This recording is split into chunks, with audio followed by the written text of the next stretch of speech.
My name's Craig. I've been living here in Hamilton for many years, but I've also lived in Wellington and Auckland and overseas as well. I guess at the end of the day,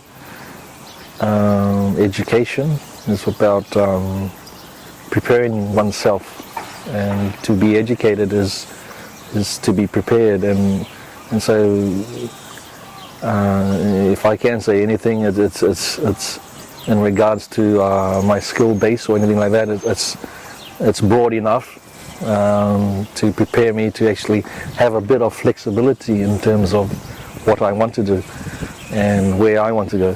But having said that, you got to continually upskill and continually look ahead to ensure that it's like anything. Planning is a vital skill and a vital key to success. So, and that planning starts at school. In terms of the decisions you make at school, and how those decisions will impact you in the future. Schooling is an interesting subject, I guess. As I mentioned earlier, it's important that you stay in school, but it's also important that you do your best whilst you are at school. Think of it as a job, as a career, and that's your first job, is to do well at school. Having said that, I probably went to about 12 schools. I went to many schools. Our family travelled, moved quite regularly, so we went to schools here in New Zealand, schools in the Pacific, in Fiji, schools in Samoa,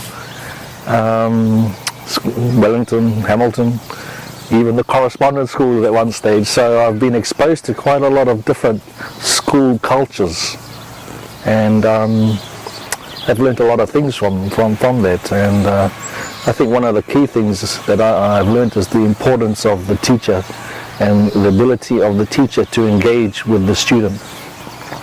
That is something I've seen that's critical in terms of ensuring that students succeed.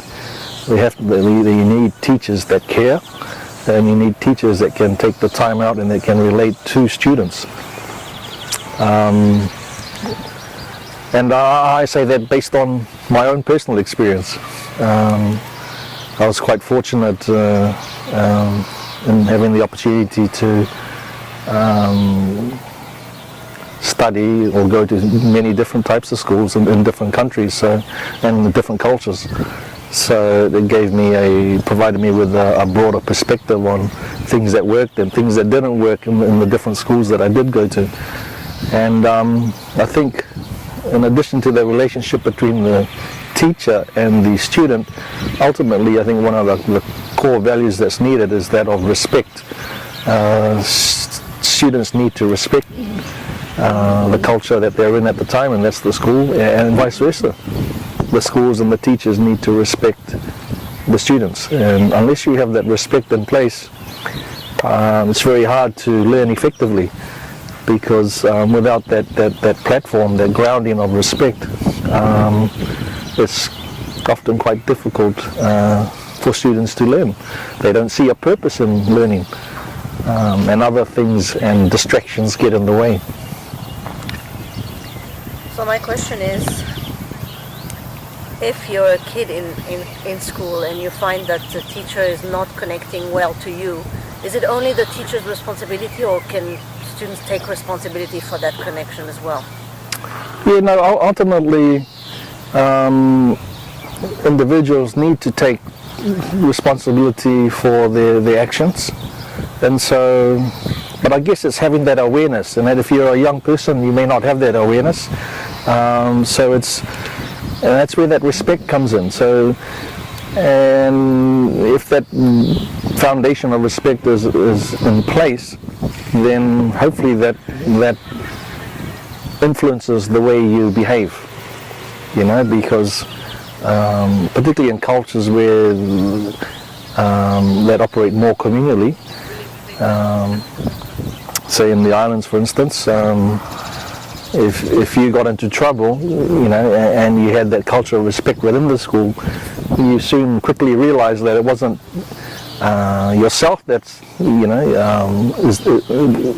that you've let down. For instance, it was actually yourself and your class and your year and your school, because you had that culture of respect inherently ingrained in you. So your actions were dictated by that awareness. And I guess here in New Zealand, we've kind of lost a bit of that. We're a very individualistic Western society, and people have lost the respect for the system and for schooling to a certain degree. I'm just generalizing.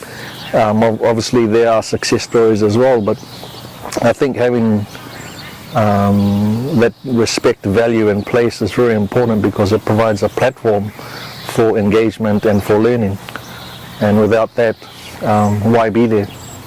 Why should you listen?